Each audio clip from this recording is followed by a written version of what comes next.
Sir நீங்க வேற sir ரொம்ப மாட்டீங்க. அதாவது இந்த 4 பேர் நல்லது, ஒன்றிணைந்தால் நல்லது.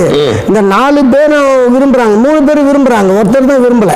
சரி, ஒன்று இணைந்து ஏன் சொல்றேன்னா, ஒரே கட்சி ஆட்சியில் இருந்தா மக்களுக்கு கண்டிப்பாக அதாவது தானுங்கிற ஒரு எண்ணம் உருவாயிடும், தானே உருவாயிடும் சார். அது அதாவது இல்லை நாங்கள் 100 வருஷம் ஆண்டாலும் நாங்கள் இப்படியே தான் நல்லவனாவே இருப்போம். நலன் கருதி இந்த ஆட்சி மாற்றங்கள் ஏற்பட வேண்டும் அப்படின்னு சொல்றீங்க.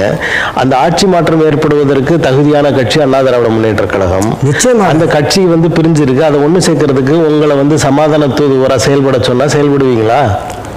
அப்புறம் அவங்களே சேர்த்துக்க மாட்டேன்றாரு, என்ன அங்க சார் சேர்ப்பாரு சார்? எடப்பாடியார் யாராவது இதை பத்தி பேசணும், அவங்க வேலையை பாரு யாருன்றாரு, நாங்க போய் பேச முடியுமா? இதுல 3 ஒத்துக்கொள்ளுகிறாங்க சார்.